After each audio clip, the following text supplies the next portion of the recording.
In the early 1900s, Alice Keppel was the most famous mistress in Britain. A lover to King Edward VII, she was tolerated by the palace and even welcomed into royal circles. A century later, her great-granddaughter Camilla Parker Bowles would follow a strikingly similar path as the other woman in the marriage of Prince Charles and Princess Diana. Today, she sits beside the king as Queen Consort. But how did the House of Windsor come full circle in scandal, power, and ultimate acceptance? They say monarchy is built on lineage, but sometimes it's equally shaped by those who stood off to the sides. The mistresses. In the Victorian and Edwardian age, a mistress could be as much a part of the royal household as the Queen herself. Her presence condoned, even quietly acknowledged. But the modern-day courtesan is seen as scandalous, destructive, and unforgivable. This is a centennial account of a great-grandmother and her great-granddaughter shaking up the House of Windsor. Victorian England was rife with drink, debauchery, and scandal, and no one indulged in it more than Queen Victoria's eldest son, Albert Edward, Prince of Wales. Born heir presumptive in 1841, Edward lived in the shadow of his stern mother. She demanded duty, restraint, and discipline. But Edward, known to his friends as Bertie, rebelled. By the time he was a young man, he had earned a reputation as Europe's greatest playboy prince. Affairs, gambling, fine dining, and champagne-filled nights, Bertie was rarely without female company. Unlike his father Prince Albert, who was intellectual and moralistic, Bertie craved excitement. At Cambridge and Oxford universities, his studies were lackluster.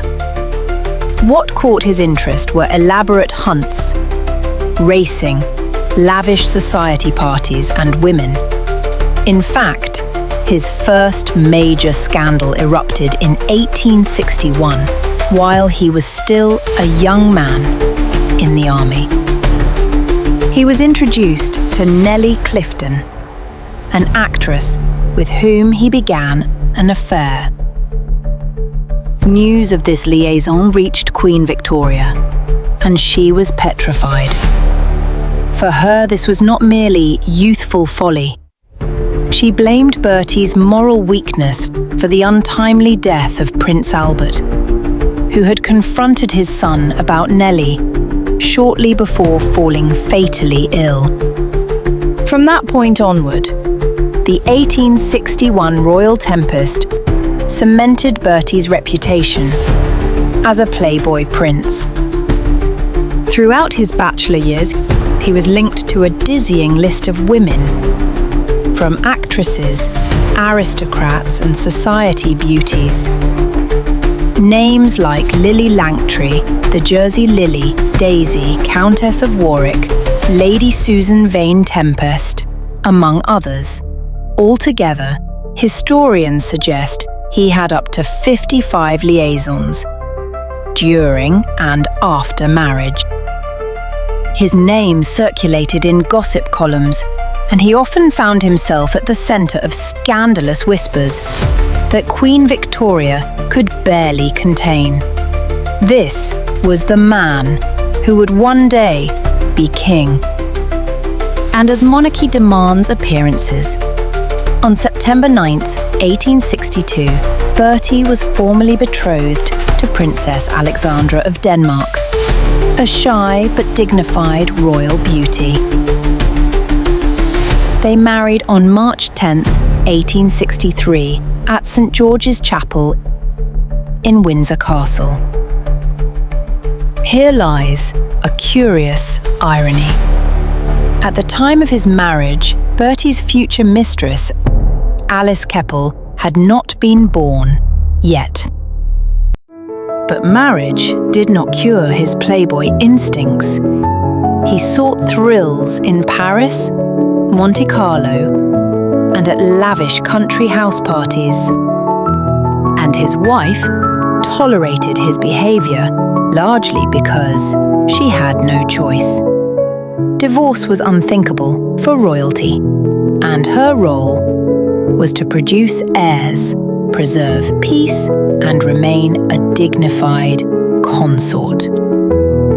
Strong-willed, charitable, and beloved by the public, Alexandra maintained grace in the face of an erratic, pleasure-seeking husband. Despite his personal excesses, Edward fathered 6 children and managed, once king, to steer Britain into a more modern age, with Alexandra steady by his side. But as a husband, Bertie was unreliable, and as a father, he was affectionate but distracted. The family man image was carefully managed by courtiers, who ensured scandals were downplayed or suppressed in the press. After all, Britain needed stability, and a roving prince was easier to tolerate if the monarchy itself seemed untarnished. By 1898, Bertie was no longer just a playboy prince. At 56 years of age, he was heir to the throne, waiting impatiently under Queen Victoria's long reign. Then entered Alice Keppel, a fresh-faced 29-year-old society beauty, daughter of a baronet and the glamorous wife of the modestly positioned George Keppel.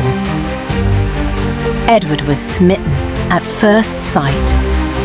Alice was witty, charming, and possessed a natural ability to soothe. She proved exceptional at navigating court intrigue and was the only person who could steady Bertie's moods and smooth disputes among ministers. Edward's wife, Queen Alexandra, was fully aware of Alice's place in his life. Though she endured years of her husband's infidelity, she tolerated Alice, even befriended her at times. Because Alice soothed Bertie's volatile temper, she kept him calm, kept him happy, and perhaps kept the monarchy stable. When Queen Victoria died in 1901, Bertie ascended the throne as King Edward VII. Despite his playboy reputation, he surprised many with his energy as king.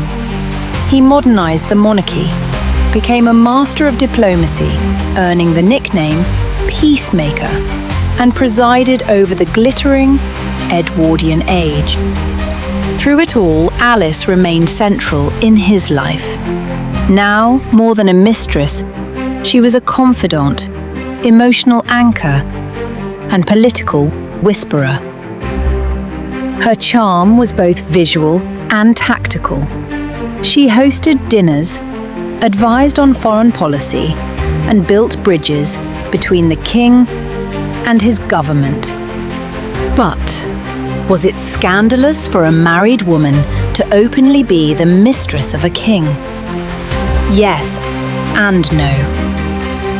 In the Edwardian era, the mistress of a monarch was not merely tolerated, she was often celebrated.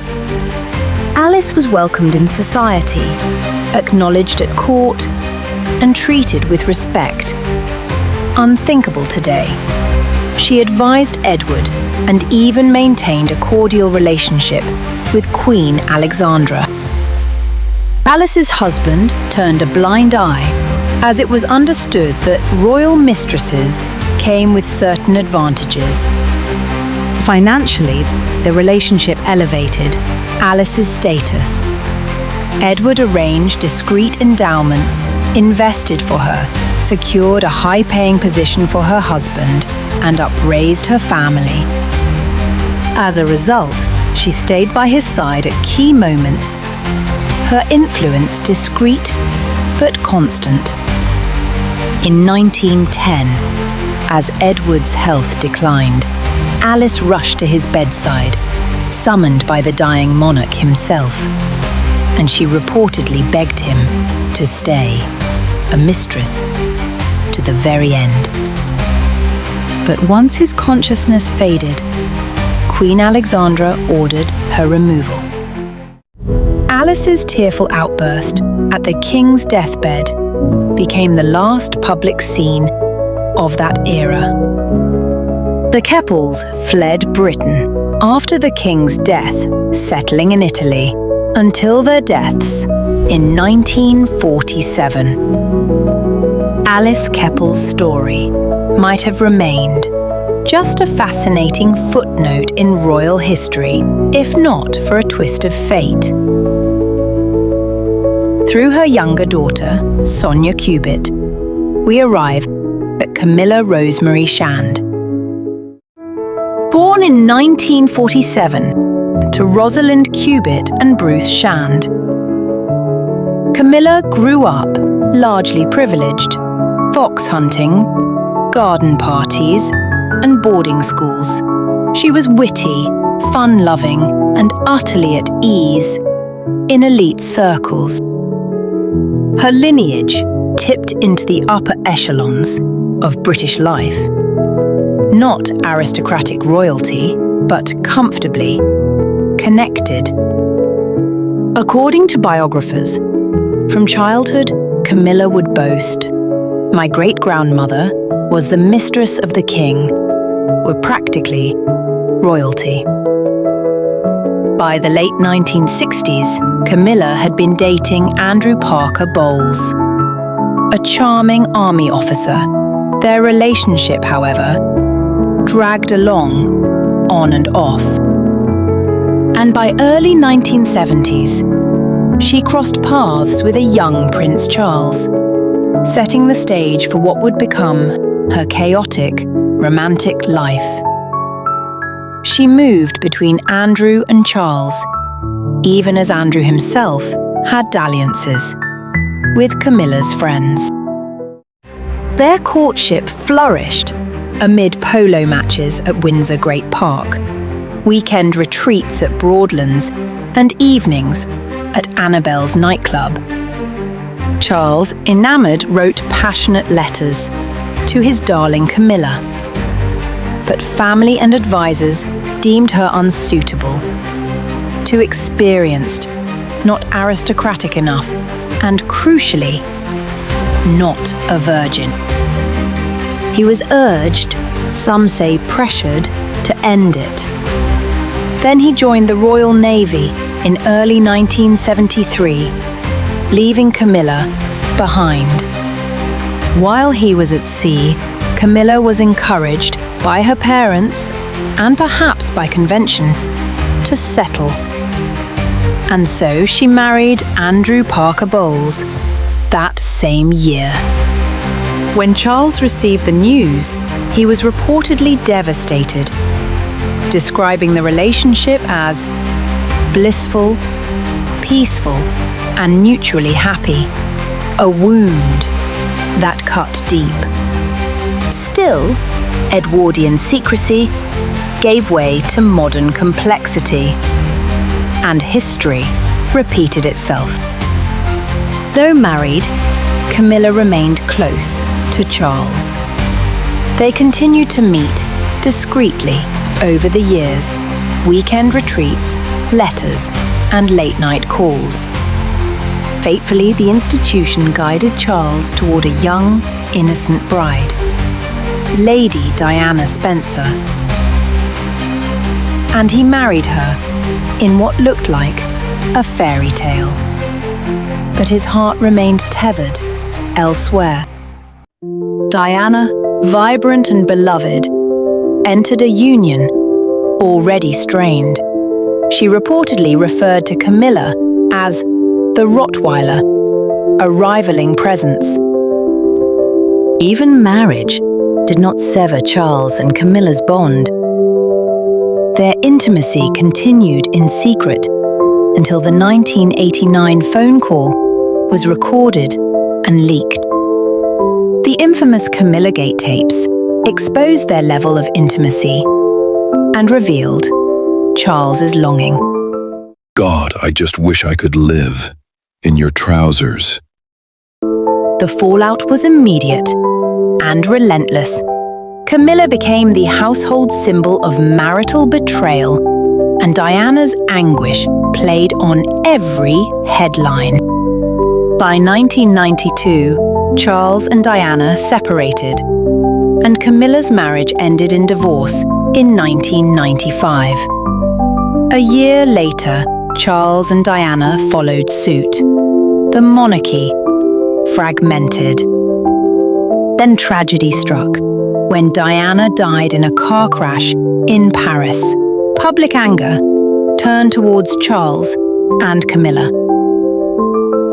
For many, Camilla was the villain, blamed for the breakdown of Diana's marriage and, indirectly, for her fate. Yet, amid grief, change lingered. Charles launched an extensive rehabilitation campaign to soften Camilla's image. Over the years, through carefully staged public appearances, charity work, and the Queen's gradual acceptance, Camilla was transformed from a despised mistress to a tolerated partner. By the time they married in 2005, the Queen herself acknowledged the union, reportedly remarking at the reception, "At last, my son is home and dry, with the woman he loves." Yet, for many in the public, the wound never healed. Unlike Alice Keppel, who was celebrated in her day, Camilla's path to acceptance was bitterly contested. And yet, her story ends with a twist. Even Alice never achieved. In 2022, while celebrating her Platinum Jubilee, Queen Elizabeth expressed what had become her sincere wish, that Camilla be known as Queen Consort when Charles ascended. With dying grace, the monarch sealed Camilla's place in history, no longer a mistress, but a queen. Alice Keppel was a royal secret, told softly. And Camilla Shand lived under a merciless public gaze. Scandal-ridden, then redeemed. Both women shaped the princes they loved, one quietly and another in modern glare.